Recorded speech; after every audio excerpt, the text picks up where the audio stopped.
It's the greatest spectacle in motorsport, one of the fabled Triple Crown.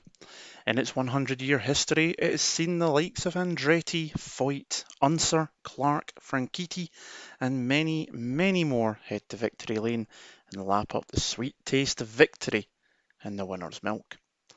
But in that time, there has, of course, been controversy amongst the winners and losers on the track. 2002 is one that many IndyCar fans remember for a number of reasons.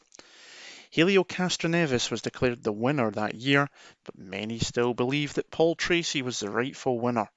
And herein lies the controversy, as today we look back on the 2002 Indy 500. Controversial but correct decision, or conspiracy against an outside team? Let's find out. Now, before we dive into the actual incident itself, we need to cover a few bits to start with. And like any good movie, TV show or book, we should introduce our main characters in a bit more detail. On one side we have Helio Castroneves and Penske Racing. The likeable Brazilian was the defending 500 champion, having won it for the first time in 2001. He, along with countryman and teammate Gilles de Ferran, were full-time drivers in the IRL, the Indy Racing League, the series which the Indy 500 was a part of. Now, if you're not an IndyCar fan from back in the day, you may want to pay attention here, because this is where lies the reason for some believing, and still believing, that the conspiracy of that day. Back in the 1990s, the kart-run IndyCar series was going from strength to strength. Close racing on some of North America's most famous racetracks and attracting big names like Mario and Michael Andretti, two-time Formula One champion Emerson Fittipaldi, and, in 1993, the then current F1 champion Nigel Mansell. This combination of star names, American drivers and talent young and old was a stunning mix. Mansell's arrival took it to another level, especially in Europe, where IndyCar wasn't as well known. But in 1996, Tony George, owner of the Indianapolis Motor Speedway, decided to change the game and created his own series to rival that of kart, and created the Indy Racing League, or IRL for short. His reason was that he felt the American talent through the lower categories, and dirt racing in particular, wasn't getting to shine enough due to foreign drivers in the series, among other things behind the scenes, and decided to break away and doing it himself. Thus in turn taking the Indy 500 away from the kart teams and drivers. Now, the split goes an awful lot deeper than just this, but in short created confusion between race fans and onlookers, as there were two series who both had their own champions. It also created divide amongst fans, with some being loyal to the kart series and some following George and the Indy 500 to the IRL. Because of rule changes, the kart drivers and teams were basically blocked out of running in the Indy 500, even as just a one-off race, meaning that some of the biggest names were not able to be at the biggest event of the year until things relaxed a bit in the year 2000, when Chip Ganassi Racing first crossed enemy lines and won the race with Juan Pablo Montoya. There's some great videos about the split here on YouTube, but one of the most in-depth, in my opinion, is from NASCARman History, which I will link below in the bio. Now, all that brings us on to the second character and person in the mix. That is Canadian driver and general hothead Paul Tracy. PT was a part of Team Green, a kart team, and it's for this reason and the above info about the split as to why many think this race was a conspiracy. As the end of the race approached, Castroneves was leading but having to save fuel like crazy to be able to make it to the end of the race without stopping. Tracy, who had started down in 29th out of 33 runners, was fighting for second with Felipe Giafoni before passing him with 3 laps to go, partly in thanks to his teammate Dario Franchitti, who was a lap down and helped hold up Giafoni for a bit. The next lap, as he powered down the back straight towards turn 3, the Canadian Tracy was in the Penske car's slipstream and pulled out to make a move around the outside of turn 3. At this time, a crash occurred in turn 2, and the yellow caution came out. Tracy, convinced he had made the pass before the yellow, was delirious on the radio, which could be heard on the live coverage from that day. But the confusion had already started. Commentators weren't sure who had won it first.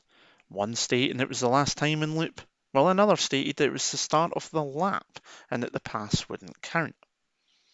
Regardless of the thoughts, on the day race officials, led by Brian Barnhart, ruled that the pass would not count, and Castroneves managed to trundle his car around the last lap literally on fumes to win his second Indy 500 in a row. Barry Green, team owner for Team Green, and Tracy declared in post-race interviews that they would be looking to appeal the decision, feeling that they were the rightful winners of the race. Green even quipped that, quote, "They're not going to let one of us win," clearly aiming that at Barnhart and the IRL officials due to the fact they were a kart team. The TV coverage wouldn't even show a replay of the crash for around 15 minutes after it happened.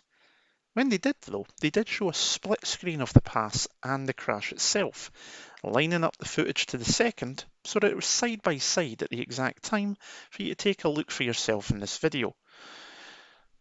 You can see it during this video as well. Have a look and tell me what you think.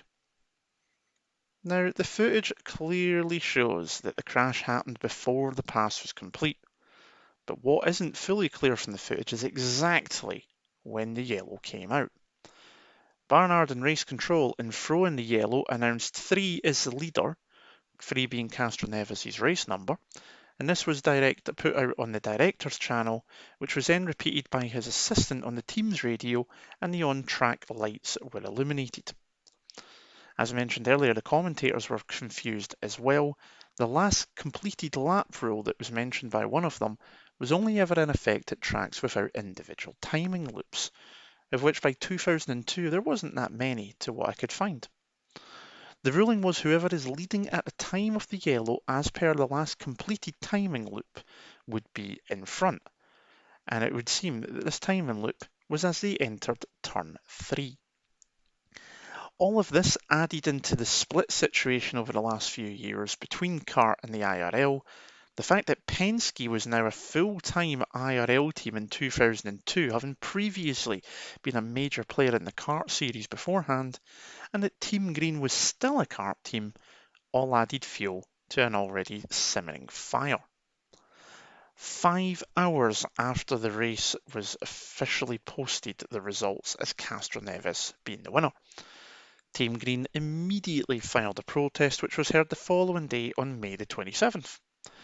This appeal was thrown out by Barnhart and IRL officials, stating that it was undeniable the Brazilian was the leader at the time of the crash, while also stating that Green and his team presented, quote, "no new evidence that there was conclusive enough in any way, shape or form to change our minds." The reasoning was that the free car was ahead when the caution was called, when the crash in turn 2 happened, when the caution lights were displayed trackside and on the car's dashboards, and that Castroneves was 0.0371 seconds ahead at the last timing antenna as they entered turn 3.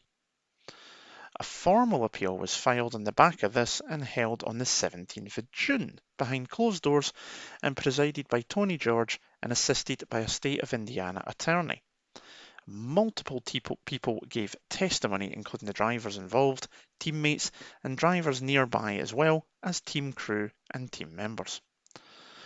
The basis of Team Green's argument was that Tracy was the leader when the yellow came on around the track, and that these lights should control, as the drivers don't hear the race director's call on the radio, and obviously go by the lights once it has been called, while also citing inconsistency between cars for dashboard lights and between car to track lights.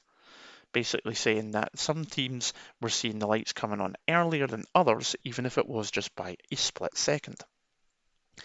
Team Penske's defence was centred around the IRL rulebook, which stated that a pass under caution is non-protestable under the rules, and that the officials have to make a judgment call very, very quickly.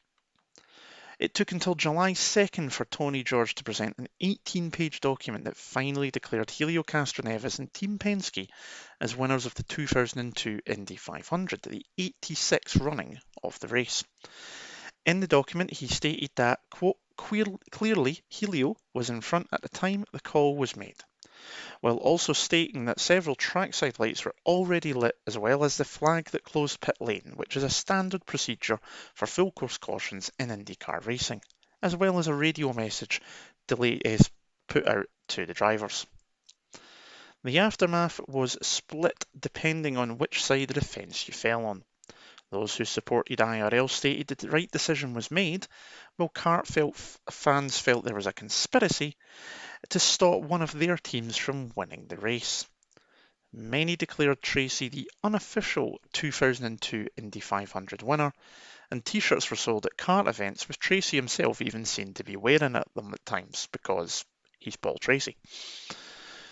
In the aftermath, ABC and ESPN, who were responsible for TV coverage of the IRL at the time, implemented an on-screen yellow flag to clear up any possible future confusion should this situation arise again. This was linked to race control, much in the same way the driver's dashboard lights and trackside lights are, and that system is still in place today. Barry Green spent over $100,000 in legal expenses, and seeing kart struggling financially at the time, sold his team to Michael Andretti, who renamed it Andretti Green Racing, and then moved the team from kart to the IRL in time for the start of the 2003 season. That team still runs today under the name of Andretti Autosport, and has won multiple Indy 500s since.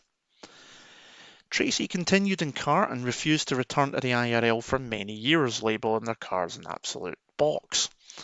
He finally won the kart series in 2003 for Forsyth Racing, but by then Penske, Green, Ganassi and many more had left kart for the IRL, thus weakening the series and further pushing it into financial trouble.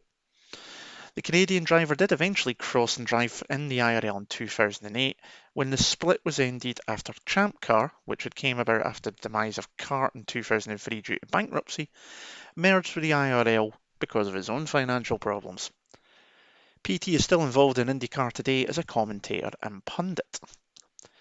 Team Penske continued on in IRL and still race today, as well as their team owner Roger Penske having purchased and acquired both the IndyCar series in full and the Indianapolis Motor Speedway from the George family in 2019, something that many IndyCar fans are excited about as the series continues to enjoy a bit of a renaissance recently, with more drivers and teams joining the series, including the likes of ex-F1 stars Romain Grosjean and F1 team McLaren linking up with Arrow SP Racing in 2020. And Castroneves himself went on to win the 500 two more times in 2019 and in a fantastic race just this year as this video is recorded in 2021, tying him with AJ Foyt, Alan Sir Jr. and Rick Mears for the most wins at the Great Race. So what do you think? A momentary decision that was made right in the heat of action and blown all out of proportion? Or was there really a conspiracy to stop kart teams walking into IRL country and winning the biggest race on the calendar? Let me know in the comments below, and if you want to see some more videos like this, because I got a wee list sitting if you want to see them. That's it for this time though. Thank you very much for joining me. I hope you enjoyed this little look back at the controversial finish to the 2002 Indianapolis 500. Don't forget to like, comment and subscribe for more. I'll try and bring some more videos along soon. But until next time, my name's Andy Campbell. Thanks very much for watching. Keep safe. I'll see you soon. Ta-da!